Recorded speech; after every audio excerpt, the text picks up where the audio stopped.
Fala aí, rapaziada do nosso canal Futebol Verde React, trazendo mais um vídeo aqui no nosso canal.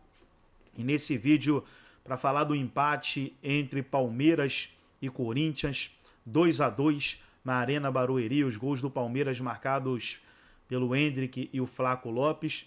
E aí o Corinthians empatou aos 41 com o Yuri Alberto e no fim da partida, último minuto, o Rodrigo Garro, numa cobrança de falta, onde muitos estão colocando na conta do Everton, né? Dizendo que o Everton falhou no lance do gol do Palmeiras, do Corinthians no caso, e acabou a partida 2-2. Antes de soltar o vídeo, quero convidar você que ainda não é inscrito no nosso canal, se inscreva, ativa o sininho das notificações para você não perder nada, tudo do Palmeiras, tudo do Verdão, você encontra aqui no nosso canal Futebol Verde React. Então vamos aí para o vídeo e daqui a pouco nós estaremos de volta. Uma soma das oportunidades que você perde.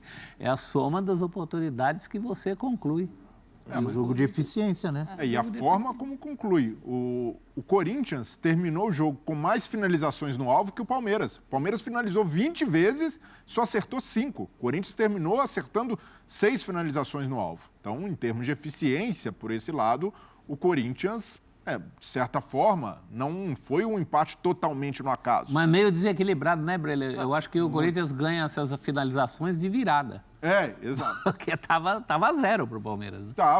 Foi no final ali, na base da pressão, o time melhorando no segundo tempo. De fato, teve ali um fator surpresa no final, pelas expulsões, Corinthians com 2 a menos, Gustavo Henrique no gol, marcando o gol de empate de falta, praticamente no último lance com Garro, mas não foi totalmente aleatório assim, como o professor pontuou. As mexidas do Antônio Oliveira, técnico que acabou de chegar, ganhando confiança, fez o time voltar a vencer depois de 5 derrotas consecutivas. Consegue se estabilizar minimamente no jogo, depois de ser realmente amassado pelo rival, tem um mérito nisso aí. O técnico que soube usar bem o banco. E a gente fala do banco, antes não tinha nem jogador direito para formar o banco.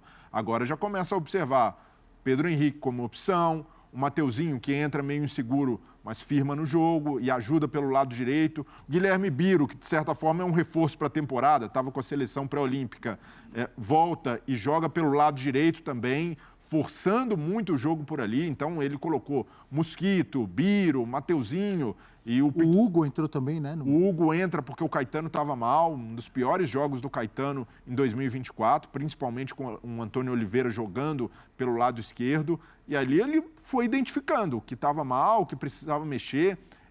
O Fausto Vera sai e entra o Guilherme Biro. O Guilherme Biro é um atacante que joga pelo lado, foi jogar praticamente como meia-direita. Então tem, de certa forma, o dedo do técnico nisso aí. Não foi ali, um baile, ou o Antônio Oliveira colocou no bolso o Abel Ferreira. Não é por aí. Mas o técnico mexeu bem, substituições funcionaram, o time melhorou ligeiramente, a ponto de justificar uma vitória, de produzir para isso?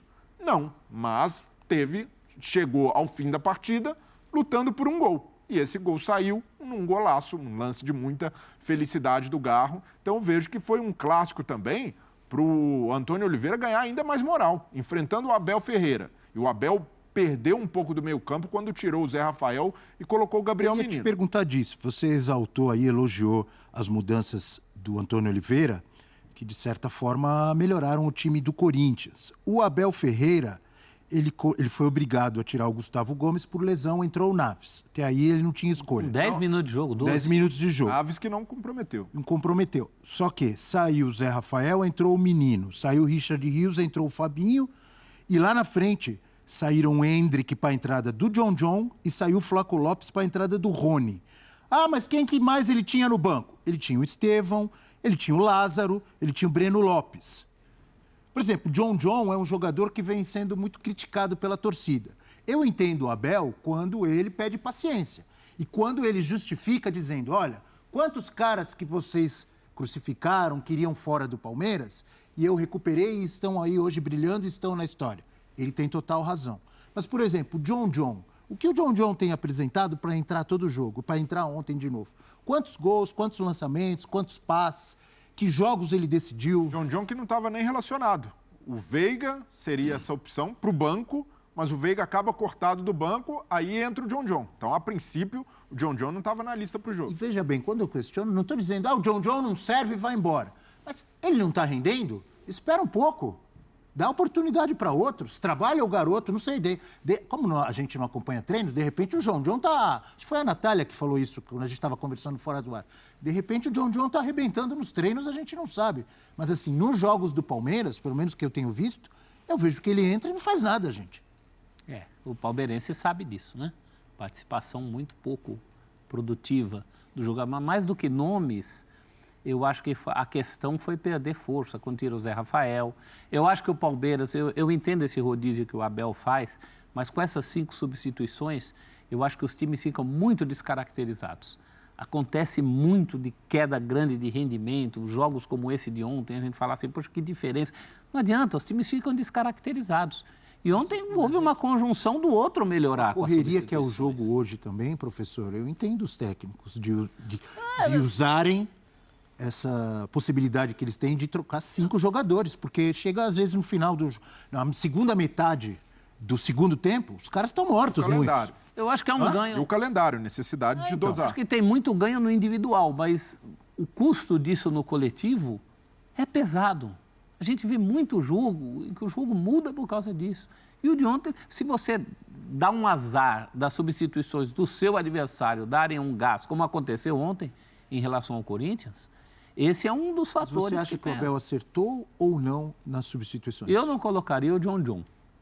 Eu não colocaria o John John. Mas aqui, aqui tem outros nomes. Mas a mexida que menos funcionou foi a do Menino no lugar do Zé Rafael, porque o Zé Rafael já estava jogando ali numa posição que, para mim, ele rende menos, que é muitas vezes jogar de costas para o gol, sem ter uma visão ampla do meio-campo, vindo de trás, para mim, ele se encaixou muito bem.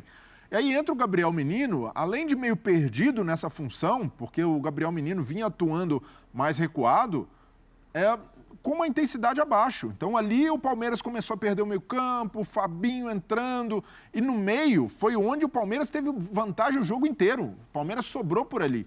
Aliás, essa é uma coisa, queria perguntar para a Nath isso. Você acha que o Antônio Oliveira escalou errado de cara? Porque ele perde esse meio justamente porque ele entra lá com os 3 atacantes, 2 dos quais não funcionaram. Né? Mas o Romero descia, né, professor?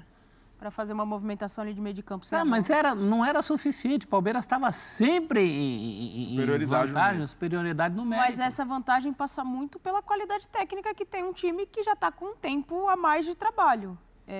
Eu achei corajosa a atitude do Antônio Oliveira, porque ele entendeu que se ele coloca 2 jogadores de velocidade ali, de jogadores para dar um pouco de profundidade, ele ganha de você segurar os laterais.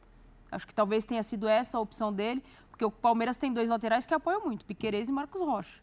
São 2 caras que estão toda hora utilizando o corredor e a ultrapassagem. Então ele coloca 2 jogadores, o Wesley e o Romero, para dar aquela profundidade ali e tentar segurar os laterais. Mas não funcionou. Não deu certo. Né? E aí você traz o Romero, em determinado momento do jogo, o Romero começa a descer um pouco mais para tentar ficar e ajudar. Tem méritos do lado do Corinthians, principalmente aquilo que eu falei. O Corinthians está num começo de trabalho, um recomeço de trabalho, na verdade, porque pega já o Antônio Oliveira com muitas coisas acontecendo, com um time que estava sem ganhar e consegue aí vitórias importantes e um empate importantíssimo contra o Palmeiras, e um Palmeiras que continua pecando na eficiência. O Palmeiras não consegue traduzir o seu volume de jogo, a sua superioridade em gols. Abel pediu um atacante pronto. Trouxeram um jogador que ele ainda não utilizou, porque não está pronto, que é o Lázaro. Então, algumas coisas aí, de fato, no Palmeiras tem uma interrogação e no Corinthians tem o que ficou valendo. O Corinthians foi muito valente no jogo. O Corinthians, na necessidade, na vontade e na entrega, conseguiu o empate. O Corinthians não tinha a condição ali de competir em determinado momento do jogo, porque o jogo do Palmeiras era de muita trocação. O Palmeiras pegava a bola, acelerava e ia embora. E o Corinthians tentando se recompor o tempo inteiro no primeiro tempo. Quantas oportunidades o Palmeiras teve na primeira etapa? Algumas. Você disse que o Lázaro não está pronto. Como que a gente vai saber se ele está pronto? Não, então, aparentemente ele estava no banco ontem. Eu tô seguindo a fala do Abel. Aparentemente ele não está, porque ele pede um jogador pronto, que conheça o campeonato nacional, que conheça o futebol nacional e que chegasse sem que ele precisasse desenvolver. chegou o Lázaro. Então, a resposta que ele dá à chegada do Lázaro é de que não era esse o cara que ele queria. Ele ajuda a compor o elenco, mas não é esse o cara que ele queria. Ele queria um jogador Vai pronto. ficar esperando, então... Ele entrou um pouquinho, quase dada contra o São Bernardo. É. Mas o... Estou falando especificamente em relação a mas ontem. E é natural, é um processo do Abel. Desde que ele chegou, é o que ele faz. do Tinha o Lázaro Estevão, tinha Breno Lopes. Mas do Lázaro tem a adaptação ainda, um jogador que acabou de chegar. Eu não crucifico o Abel por não ter colocado... Mas tem jogador que acabou de chegar no Vasco e está jogando. Então, mas necessidades diferentes. O Palmeiras tem uma base, um time titular, o Abel tem uma forma de trabalhar que a gente já conhece, que é sempre respeitar esses processos. Então é o estilo Desculpa, e dele. no próprio Corinthians. Eu saí um pouco e fui lá no Vasco. No próprio Corinthians, o cara acabou de chegar e está jogando. Mas é outro que precisa. Ué, Garro Mas a necessidade... e outros chegaram já jogando. A necessidade é... Então tá aí, pessoal, foi o vídeo da ESPN Brasil, todos os créditos, direitos autorais e agradecimentos. Estarei deixando o link na descrição desse vídeo, onde os comentaristas debateram sobre o empate entre Palmeiras e Corinthians. Gostou do vídeo? Deixa o seu like, se inscreva no canal, ativa o sininho das notificações. Forte abraço a todos e até nosso próximo vídeo aqui no nosso canal do Palmeiras.